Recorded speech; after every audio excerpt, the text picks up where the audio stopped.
Alhamdulillahi Rabbil Alamin. Wa bihi nasta'in ala umuri dunya waddin. Ashhadu an la ilaha illallah wahdahu la syarikalah. Wa ashhadu anna Muhammadan abduhu wa rasuluh sallallahu alaihi wasallam la nabiyya ba'da. Allahumma salli wa sallim wa barik ala hadzal nabiyil karim wa ala alihi wa ashabihi ajma'in.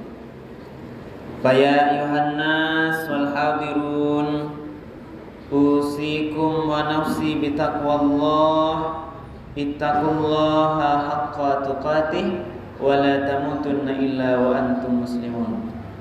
Faqala Allah Ta'ala fil Qur'anil Karim,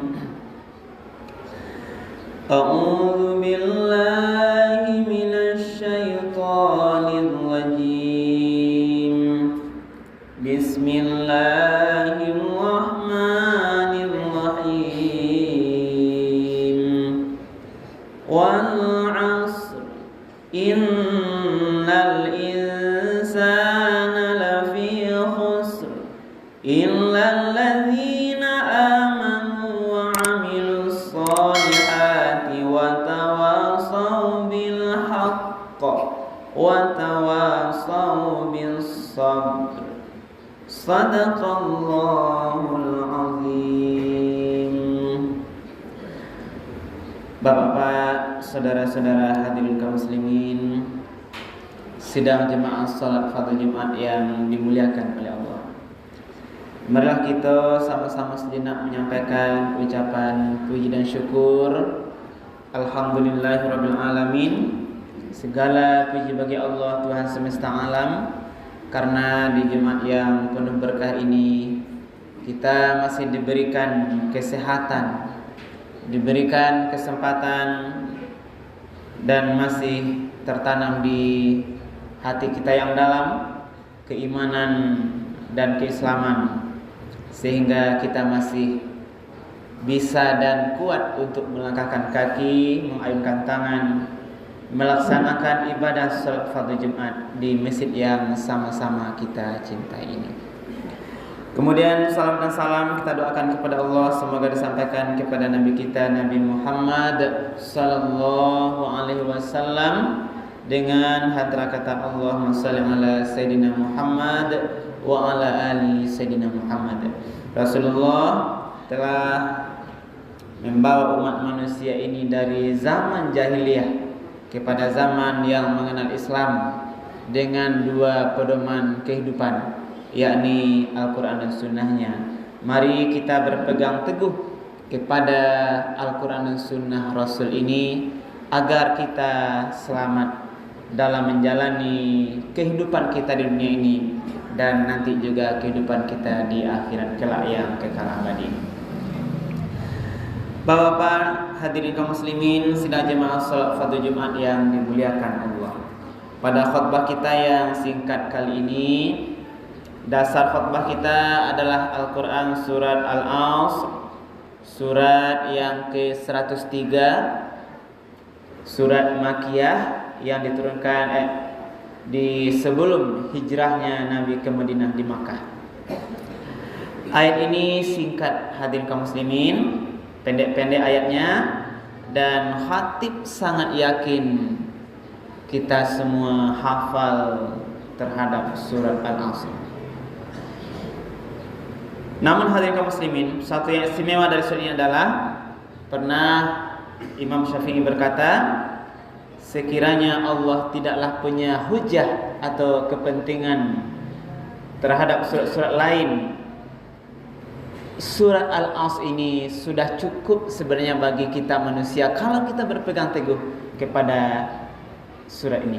Artinya surat ini surat yang sangat dalam maknanya.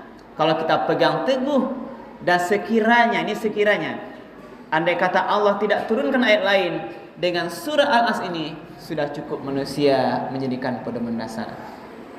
Ini bukan berarti surat lain tidak penting, tapi ini seandainya ini bahasa pengandaian Imam Syafi'i. Itu maknanya adalah hadirin kaum muslimin, bahwa betapa dalam baik makna surat Al-Asr ini, betapa dalam isinya dan perlu kita amalkan dalam kehidupan kita sehari-hari. Mari kita lihat satu persatu hadirin kaum muslimin ayat di dalam surat Al-Asr ini.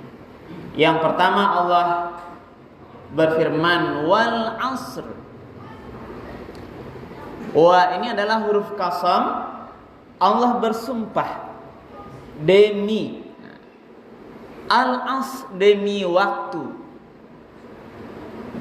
Jadi Allah pakai sumpahnya dengan waktu. Waktu atau dalam pemahaman lain umur. Lalu kita sebenarnya hadirin kaum, kenapa Allah bersumpah dengan waktu yang ada ini? Berarti ada sebuah keistimewaan besar yang harus kita ketahui, yang perlu kaji apalah gunanya waktu. Maka hadirin kaum muslimin jemaah-jemaah, mari kita pahami terus. Kita evaluasi terus bagaimana kita menggunakan waktu ini. Yang pertama dulu rahasianya adalah yang membedakan dengan nikmat lain, bahwa waktu ini adalah nikmat terbesar kita. Waktuku adalah tidak bisa kembali lagi. Kalaulah tidak dapat dengan baik, waktu ini kita gunakan dengan baik, maka berarti kita rugi. Tidak ada bisa waktu yang sama lain. Kalau rezeki lain mungkin hati kaum muslimin, bakar aja kinin, cari pitih kinin, di masa aja mencari ikan aja. Kalau hari kini wak tidak dapat pitih, bisa cari pitih besok. Insya Allah ada rezeki uang besoknya. Tidak menape wak bapak dikinin, mungkin tahun besok wak menape. Tapi waktu detik hari ini kalau tidak kita gunakan, tidak bisa lagi dijemput, dia sudah meninggalkan kita. Termasuk umur. Umur kalau sampai puluhan tahun, lah biasa bulan, lah biasa minggu, mungkin lah biasa hari, 3 jam, 5 detik, 5 menit, 2 detik.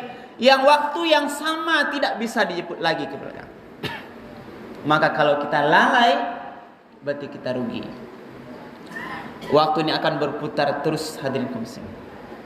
Sampai nanti kita akan menjalaninya batas umur kita. Yang batasnya wak tidak tahu bila masuknya wak nanti meninggal dipanggil oleh Allah. Jadi pergantian waktu kok. Nah, kalau kinilah 2022 bulan Rabiul Akhir sekarang, itu nanti akan terus berjalan nanti sampai pada titik batas kematian kita.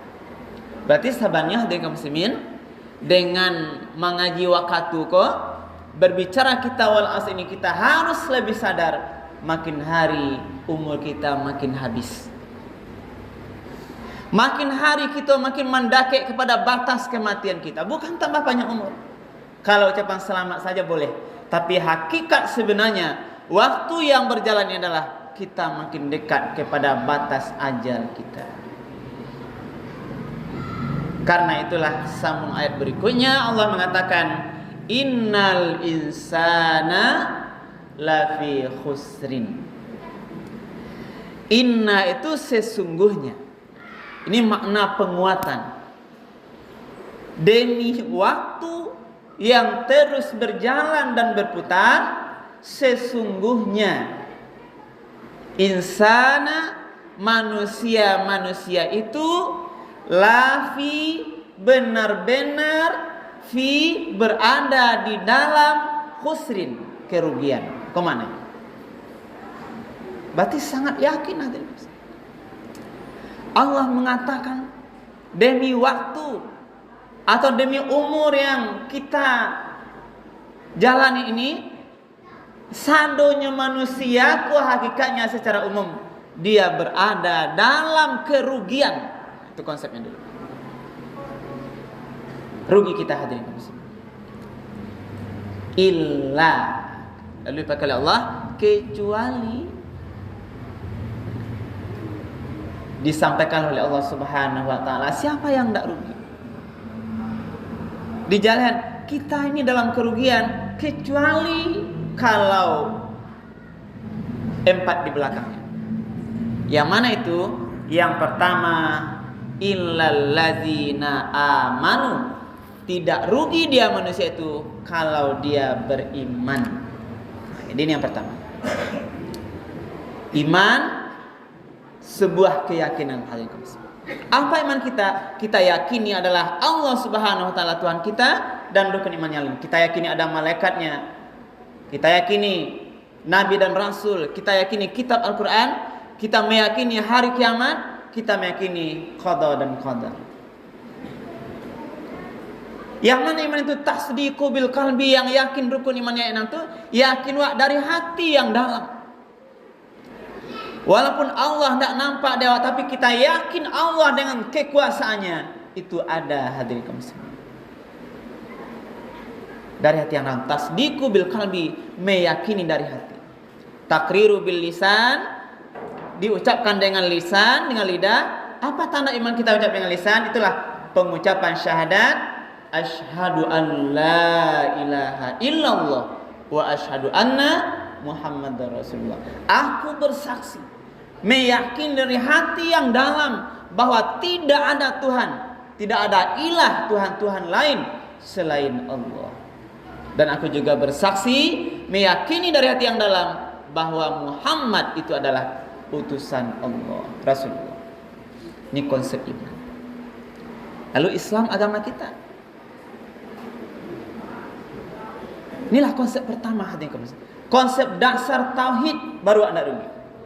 Maka imannya harus kita jaga, hadirin. Jangan sampai lepas iman ko di hati.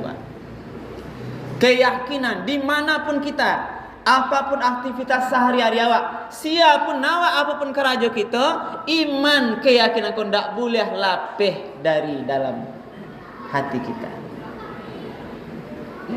Keyakinan kepada Allah. Inilah konsep pertama iman. Keyakinan Islam, agama yang diridhoi oleh Allah.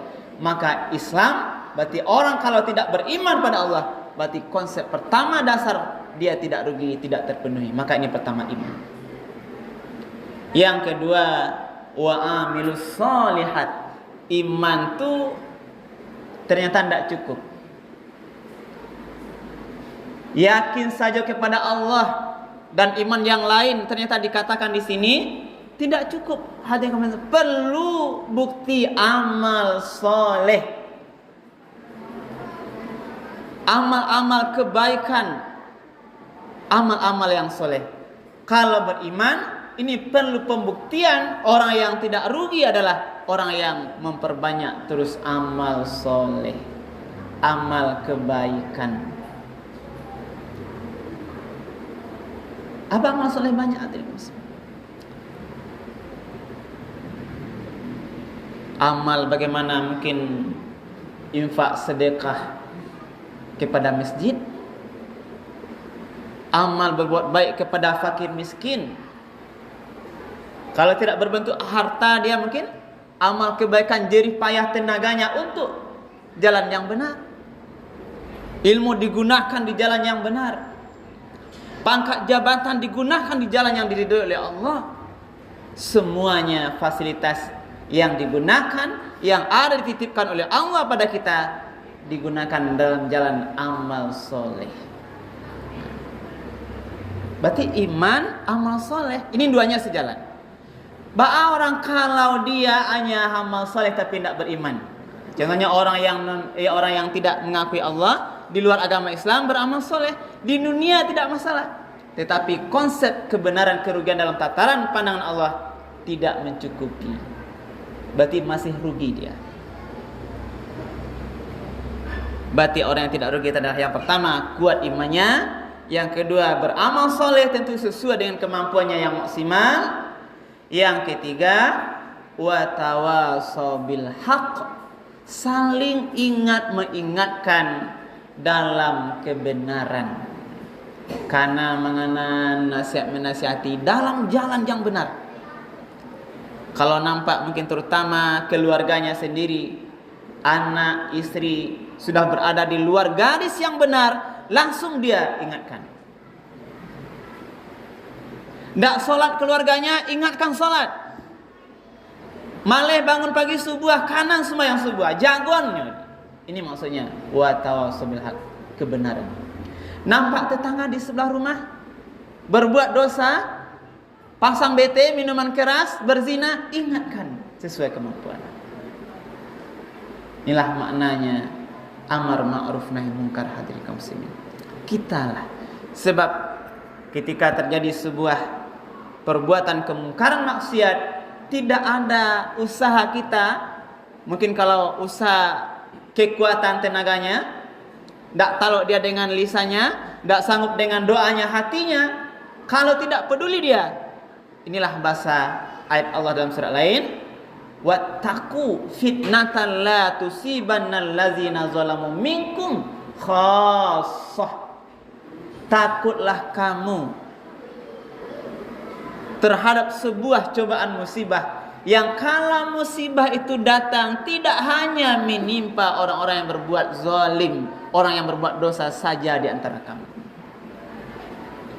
Tiba banjir kadang di sebuah daerah, tiba gampang kadang karena ulah pendosa-pendosa yang kanai di sini termasuk orang-orang ahli ibadah, orang-orang baik.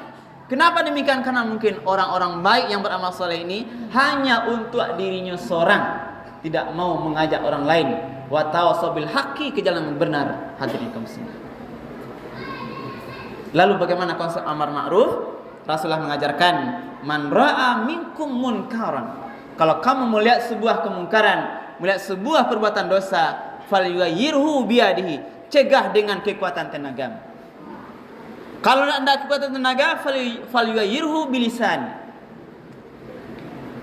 ucapkan dengan lidah. Oh enak, kau ndak elok karajo doso, ndak boleh bajudi do, padoso gadang wak. Sumayanglah lain nak, sumayang lang lain, kinilah gadang, bilo jalai. Ingatkan, ini kira-kira bahasanya. Ndak talok di lidah mungkin takut beko, dia berbuat tidak baik. Cukup dengan hati, ingatkan, doakan pada Allah. Duhai ya Allah, mungkin ini anaknya, keluarganya masih di jalan yang tidak engkau ridhoi, berilah petunjuk dia ya Allah. Ketuk pintu hatinya agar dia dapat petunjuk oleh Allah ke jalan yang benar. Tak talok coba doa tu doa, berarti inilah tanda dia imannya paling rendah, hadirin kaum muslimin. Maka mari kita peduli terhadap sebuah kegiatan amar ma'ruf nahi munkar, mencoba menasihati di jalan yang benar.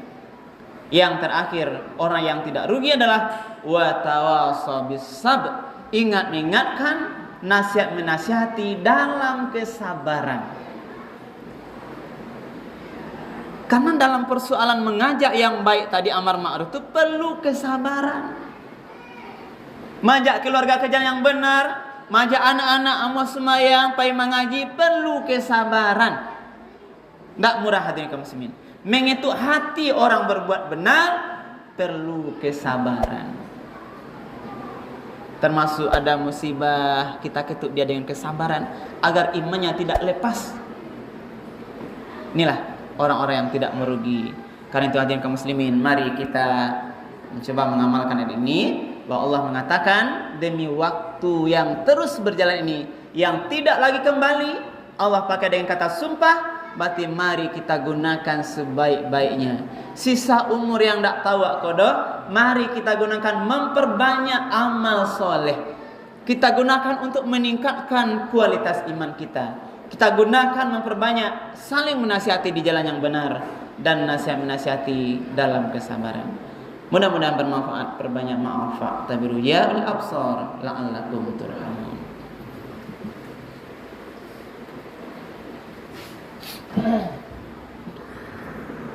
Alhamdulillahirabbil alamin allazi hadana li hadza wa ma kunna linahtadiya laula an Allah. Asyhadu an la ilaha illallah wahdahu la syarikalah wa asyhadu anna Muhammadan abduhu wa rasuluh sallallahu alaihi wasallam la nabiyya ba'da. Allahumma shalli wa sallim wa barik ala hadzal nabil karim wa ala alihi wa ashabihi ajma'in. Faya ayuhan nasul hadirun, usikum wa nafsi bitaqwallah, ittaqullaha haqqa tuqatih wa la tamutunna illa wa antum muslimun. Faqala Allah Ta'ala fil Qur'an Karim, a'udzu billahi minasyaitonir rajim. Bismillahirrahmanirrahim. Qul huwallahu ahad, Allahus samad, lam yalid wa lam yulad wa lam yakul lahu kufuwan ahad. Katakanlah Muhammad, dialah Allah yang Maha Esa, Allah tempat kita meminta segala sesuatu. Allah tidak beranak dan tidak pula diperanakkan, dan Dia tidak ada sesuatu pun yang setara dengannya. Subhanallah, innallaha ya'muru bil 'adli wal ihsan wa ita'i dzil qurba.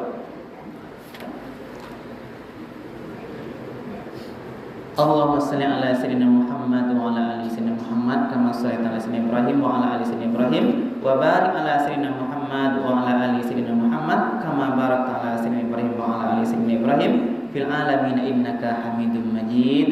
Allahumma fil mu'minin wal mu'minat wal muslimin wal muslimat al ahya'i minhum wal amwat bi rahmatika ya arhamar rahimin. Allahumma fir lana dzunubana waliwalidayna warhamhuma kama rabbawna shighara. Rabbana hab lana min azwajina wa dzurriyyatina qurrata a'yun waj'alna lil muttaqina imama. Rabbana atina fid dunya hasanah wa fil akhirati hasanah wa qina azaban nar. Ibadallah, innallaha ya'muru bil 'adli wal ihsan wa ita'i dzil qurba wa yanha 'anil fahsya'i wal munkari wal baghi wa dzikrullahi akbar. Aqimis shalah. الله أكبر الله أكبر لا إله إلا الله